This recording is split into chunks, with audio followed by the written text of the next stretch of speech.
which could be considered spooky.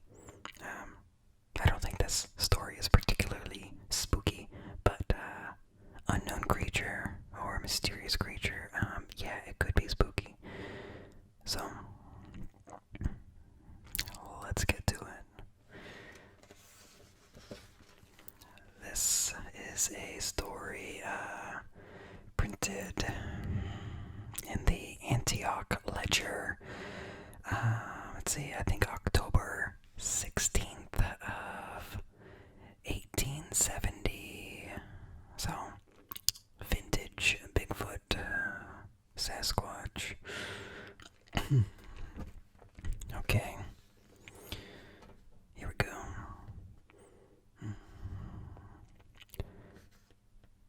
Let's see. So this is in response to some other paper's story, I think. Or someone writing in to the Antioch Ledger. So, okay. I saw your paper a short time since, an item concerning the gorilla, which is said to have been seen in Crow Canyon, and shortly after in the mountains at Oristimba Creek. You sneered at the idea of there being such a critter in these hills, and were I not better informed, I should sneer too, or else conclude that one of your prospecting party had got lost in the wilderness, and did not have sense enough to find his way back to Terry's. I positively assure you that this gorilla, or wild man, or whatever you choose to call it, is no myth. I know that it exists, and that there are at least 2 of them, having seen them both at once not a year ago. Their existence has been reported at times for the past 20 years, and I have heard it said in early days an orangutan escaped from a ship on the southern coast. But the creature I have seen is not that animal, and if it is, where did he get his mate? Importer, as the Webfoot did their wives.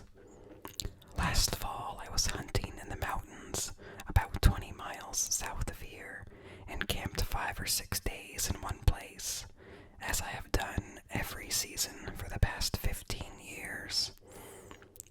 Several times I returned to camp after a hunt, and saw that the ashes and charred sticks from the fireplace had been scattered about. An old hunter notices such things, and very soon gets curious to know what the cause. Although my bedding and traps and little stores were not disturbed, as I could see, I was anxious to learn who or what it was that so regularly visited my camp. For clearly half the burnt sticks and cinders could not scatter themselves about. I saw no tracks near the camp, as the hard ground covered with leaves would show none. So I started in a circle around the place, and 300 yards off, in damp sand, I struck the track of a man's foot. I struck the track of a man's feet, as I supposed, bare and of immense size. Now I was curious for sure, and I resolved to lay for the barefooted visitor.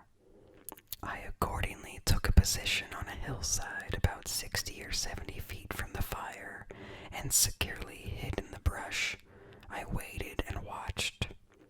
2 hours and more I sat there and wondered if the owner of the feet would come again, and whether he imagined what an interest he had created in my inquiring mind, and finally, what possessed him to be prowling about there with no shoes on. The fireplace was on my right, and the spot where I saw the track was on my left, hid by the bushes. It was in this direction my attention was mostly directed, thinking the visitor would appear there, and besides, it was easier to sit and face that way. Suddenly, I was surprised by a shrill whistle, such as boys produce with 2 fingers under their tongue, and turning quickly, I ejaculated, "Good God," as I saw the object of my solicitude standing beside my fire, erect and looking suspiciously around.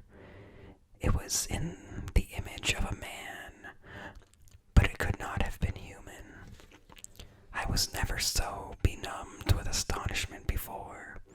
The creature, whatever it was, stood fully 5 feet high and disproportionately broad and square at the foreshoulders, with arms of great length. The legs were very short, the body long. The head was small compared to the rest of the creature, and appeared to be set upon his shoulders without a neck. The whole was covered with dark brown and cinnamon-colored hair, quite long on some parts, but on the head standing in a shock and growing close down to the eyes, like a Digger Indian's.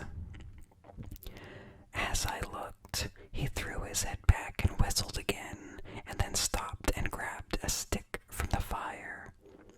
This he swung round until the fire on the end had gone out, when he repeated the maneuver. I was dumb, almost, and could only look.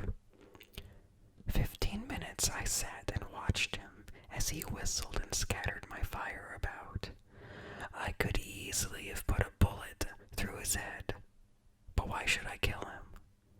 Having amused himself, apparently, as he desired, with my fire, he started to go, and having gone a short distance, he returned and was joined by another, a female, unmistakably, when both turned and walked past me within 20 yards of where I sat, and disappeared in the brush. I could not have had a better opportunity for observing them, and they were unconscious of my presence. Their only object in visiting my camp seemed to be to amuse themselves with swinging lighted sticks around. I have heard.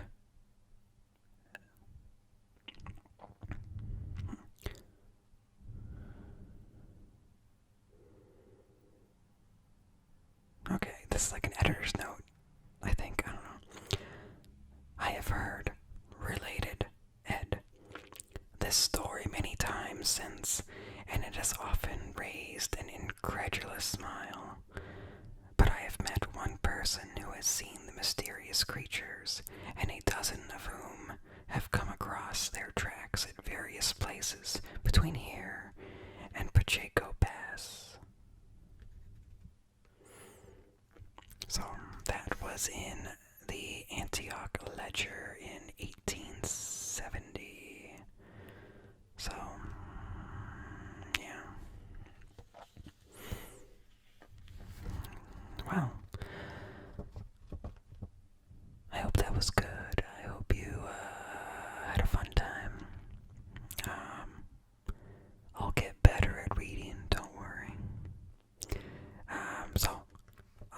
I look forward to doing more Bigfoot stories, and I need to get back into doing whispered readings of public domain spooky literature. So I think I will do that. And in case you're curious, that newspaper clipping was included in Year of the Sasquatch, which I've read some of. I mean, the rest of this is copyrighted, so I can't